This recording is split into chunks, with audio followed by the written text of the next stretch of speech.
जय माता दी। आप सभी को मेरे परिवार की तरफ से दिवाली की हार्दिक शुभकामनाएं। आइए जानते हैं सरलतम पूजा विधि जो आप आसानी से दीपावली पर कर पाए। सबसे पहले इस पूजा में आप लाल या गुलाबी या पीले रंग के वस्त्रों का चयन करते हुए सुंदर तैयार होकर परिवार के साथ पूजा करें। जिस स्थान पर आप पूजा करें उस स्थान पर गंगा जल मिश्रित जल का छिड़काव कर लीजिए। माता लक्ष्मी की, भले ही मिट्टी की या पहले से प्रयोग में हो रही गणेश जी के साथ पूजा लाकर उन्हें स्थापित करें। आपके पास षोडश मातृका, नवग्रह या श्री यंत्र है तो उन्हें भी स्थापित करें, जैसा स्क्रीन पर मैंने किया हुआ है। अब यहाँ पर आप लक्ष्मी कलश या दीप कलश स्थापित कर सकते हैं, क्योंकि कलश स्थापित करना बहुत शुभ और श्रेष्ठ माना जाता है। कलश में गंगा जल भर लीजिए और जल के लोटे में 1 रुपए का सिक्का, हल्दी की गांठ, अक्षत, पुष्प, कमल गट्टा और कौड़ी, यह 5 चीजें आप जरूर डालें। इससे धन लक्ष्मी स्थिर रूप से वास करती है और सुख सौभाग्य आता है। अब आप चाहें तो इस तरह से नारियल लेकर उसके ऊपर वस्त्र लपेटकर आप श्री कलश का, अर्थात जिसे लक्ष्मी कलश कहा जाता है, उसे भी स्थापित कर सकते हैं, जो कि बहुत शुभ और श्रेष्ठ होता है। आप इस तरह से कलश स्थापित कर सकते हैं। नहीं तो दीप कलश भी सबसे उत्तम और श्रेष्ठ माना जाता है। यह जो दीपक होता है यह थोड़ा बड़ा लीजिए, चाहे तो इसे तिल का, तेल का या घी का प्रज्वलित कर सकते हैं, परंतु यह दीपक अखंड रूप से पूरी रात जलता रहे तो सबसे सुख सौभाग्य का कारक माना जाता है।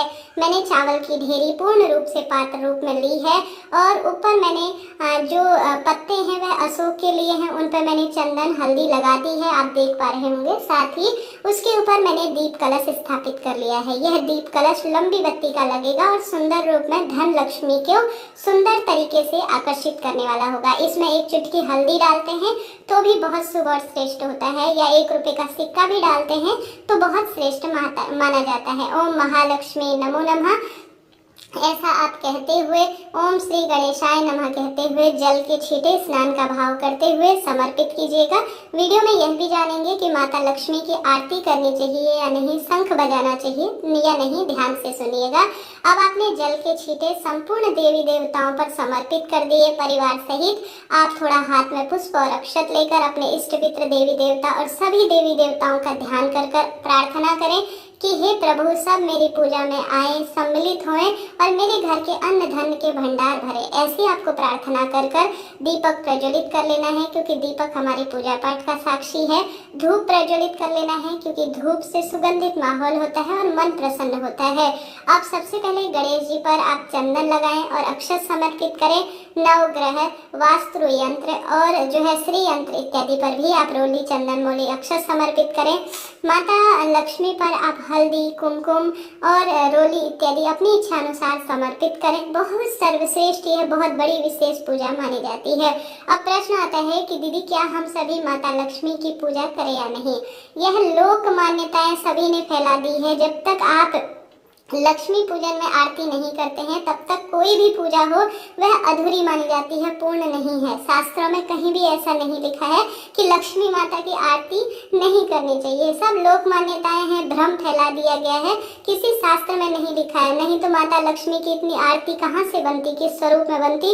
लक्ष्मी माता की बिल्कुल आरती कर सकते हैं। कोई प्रमाण लाकर दे दीजिए जिसमें आपको सुनने समझने में आया हो कि माँ लक्ष्मी की आरती नहीं। माता तो माता है, उन्हें आप जब आमंत्रित करेंगे वह चली जाती हैं। कई तरह की धारणाएं इंस्टाग्राम में, यूट्यूब में फैलाई है, ऐसा कहीं नहीं लिखा है।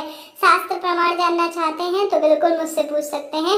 माता लक्ष्मी की बिल्कुल आरती करनी चाहिए और गणेश जी की भी आरती करनी चाहिए। शंख बजाना चाहिए या नहीं, शंख तो साक्षात माँ लक्ष्मी का स्वरूप है, तो शंख क्यों नहीं बजाना चाहिए आप बताएं। सिर्फ महिलाएं शंख नहीं बजाती हैं, माता लक्ष्मी साक्षात शंख का स्वरूप मानी जाती हैं, तो शंख घर पर लाएं, रखें, बजाएं जरूर। ऐसा कहीं नहीं लिखा है कि शंख नहीं बजाते, आरती नहीं करते, ऐसा कहीं नहीं है। जो जानकार व्यक्ति है वह इस चीज को पूर्ण रूप से मना करेंगे। बिल्कुल शंख बजानी चाहिए, आरती गानी चाहिए, पूजा को संपूर्ण करना चाहिए। आप स्क्रीन पर देख पा रहे होंगे मैंने वस्त्र रूपी के अलावा इत्र समर्पित किया माता को। गणेश जी महाराज को मैंने विशेष तौर पर यज्ञोपवीत और सभी नवग्रह इत्यादि पर भी मैंने यज्ञोपवीत इत्यादि समर्पित किया। पुष्प की माला समर्पित की और पुष्प इत्यादि गुलाबी रंग के जो माँ लक्ष्मी को प्रिय है वह समर्पित किए। आप भी इसी तरह से गुलाब के फूल इत्यादि माता को समर्पित करें। जय माँ लक्ष्मी, जय माँ लक्ष्मी, या मोबाइल में किसी भी चीज में धीरे धीरे मंद ध्वनि में माता के मंत्र उच्चारित करते हुए सुंदर भाव सच्चे मन से अपनी पूजा को पूर्ण कीजिएगा। ठीक है, ये सरल सी पूजा विधि होती है, कठिन नहीं है। अब आप पूजा में आवश्यक रूप से सप्तधान्य या पंचधान्य लीजिए, जैसा कि स्क्रीन पर दिखाया गया है। जो अभी नई फसल हुई है या आपकी रसोई में जो पंचधान्य है या सप्तधान्य है, उन्हें लेकर आप माता को भोग लगाएं। बहुत सुख सौभाग्य इससे बढ़ता है और जो है माँ अन्नपूर्णा का वास घर पर होता है। तो आप या तो पंचधान्य या सप्तधान्य जरूर से भोग लगाएं। नारियल, श्रीफल जो कि माँ लक्ष्मी का एक स्वरूप होता है, उसे भी माता को समर्पित करें। साथ के साथ सुहाग सामग्री भी नई लाकर माँ को समर्पित करें। बाद में इसे स्वयं प्रयोग में लीजिए। यह चीजें दान नहीं की जाती, इस बात का ध्यान रखें। गोमती चक्र, कमल गट्टा, कौड़ी, यह सभी चीजें माता को समर्पित की जाती हैं। बाद में इन्हीं से जो है बनाया जाता है जो हमारे पास धन पोटली होती है वह। धीरे धीरे बताऊंगी कब कैसे बनानी है, क्या विधि होती है। तो चैनल से जुड़े आप सभी सब्सक्राइब जरूर करें।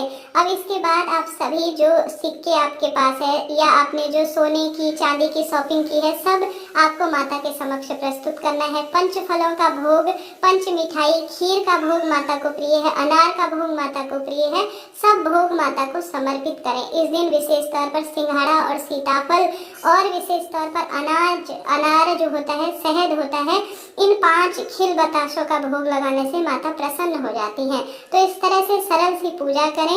इसके साथ साथ आप जो धनतेरस पर झाड़ू लाए हैं उस पर भी रोली, चंदन, मोली, अक्षत लगाएं और आप सभी इस तरह से लाल कलावा इस पर बांधें और कुछ भोग प्रसाद के रूप में समर्पित करें। तो इस तरह से झाड़ू पूजन की यह प्रक्रिया है।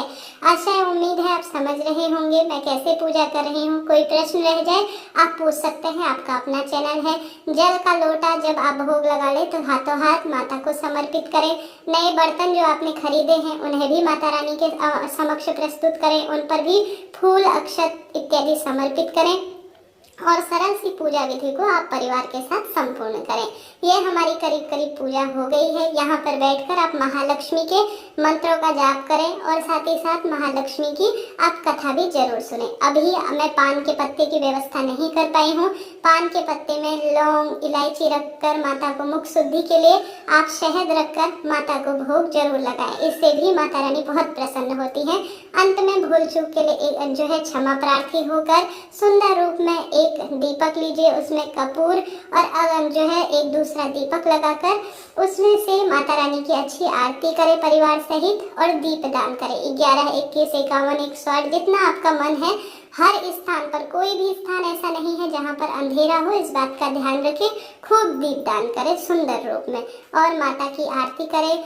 ओम जय लक्ष्मी माता, मैया जय लक्ष्मी माता, ये वाली आरती। और जय गणेश, जय गणेश, जय गणेश देवा, ये वाली आरती। दोनों आरतियों को सुंदर भाव से गाएं। जल का लोटा लेकर सबसे पहले इसे माता रानी को आरती दें। घर में जल का लोटा लेकर पहले 3 बार इस जल के ऊपर से घुमाएं। इसे अग्नि शीतलीकरण कहा जाता है। जमीन पर छोड़कर पूरे घर में घंटी बजाकर अपने जो गल्ला है वहाँ स्वास्तिक बनाकर इस धूप दीप को दिखाएं। पूरे घर में घुमाकर सभी परिवार के सदस्यों के साथ अपनी पूजा को पूर्ण करें। जरा सा भी वीडियो उपयोगी रहा हो तो जय माता दी जरूर लिखें।